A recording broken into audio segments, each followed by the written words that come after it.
তো চিংড়ি মাছের তো অনেক রকমের রেসিপি আমি আপনাদের সাথে শেয়ার করেছি। আজ একটা অন্যরকম রেসিপি আপনাদের সাথে শেয়ার করব। তো চিংড়ি মাছের বাটি চচ্চড়ি বানাবো। তো এখানে দেখুন কয়েকটা চিংড়ি মাছকে সুন্দর করে কেটে ধুয়ে পরিষ্কার করে নিয়েছি।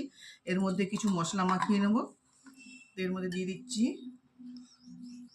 কেটে রাখা পেঁয়াজ,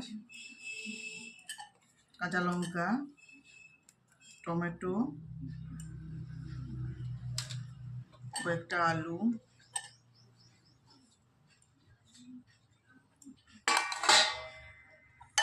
তো প্রথমে এগুলোকে চিংড়ি মাছের সঙ্গে খুব ভালো করে মাখিয়ে নিচ্ছি। আমি যেভাবে বানাচ্ছি ঠিক সেভাবে আপনারা বানিয়ে দেখবেন, খুবই সুন্দর হবে। এরপর দিচ্ছি লবণ, আন্দাজ মতো লবণ দিয়ে দিলাম। এরপর দিচ্ছি লাল লঙ্কার গুঁড়ো আর হলুদ গুঁড়ো। এরপর দিচ্ছি এখানে বেটে রেখেছি টমেটো, একটা টমেটো, পোস্ত আর সর্ষে, এটাও দিয়ে দিলাম। দিয়ে খুব ভালো করে মেখে নিচ্ছি। মাখানো হয়ে গেছে দেখুন। একটা টিনের বাটি নিয়েছি, এই যে এটাতে আমি একটু পাঁচফোড়ন গরম করে নিয়েছিলাম, এটার মধ্যে দিয়ে দিচ্ছি।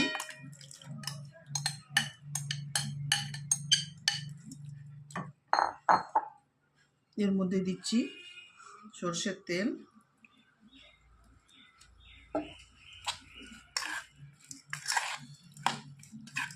এর মধ্যে কিন্তু আমি এক্সট্রা আর বেশি জল দেবো না। মেখে চেখে খুব সুন্দর করে গ্যাসের উপরে বসিয়ে দেবো। দেখুন কম আছে, গ্যাসের মধ্যে বসিয়ে রেখে দিচ্ছি।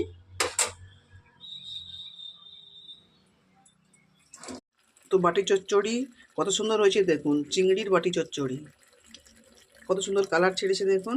তো আমি খেয়ে টেস্ট করে বলছি আপনাদেরকে কেমন হয়েছে।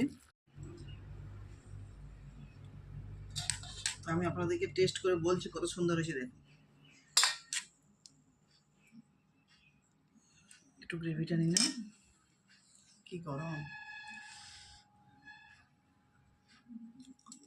জাস্ট অসাধারণ টেস্ট হয়েছে বন্ধুরা। আপনারা ঠিক এইভাবে বাটি চচ্চড়ি করে খাবেন, দেখবেন খুবই সুন্দর হবে।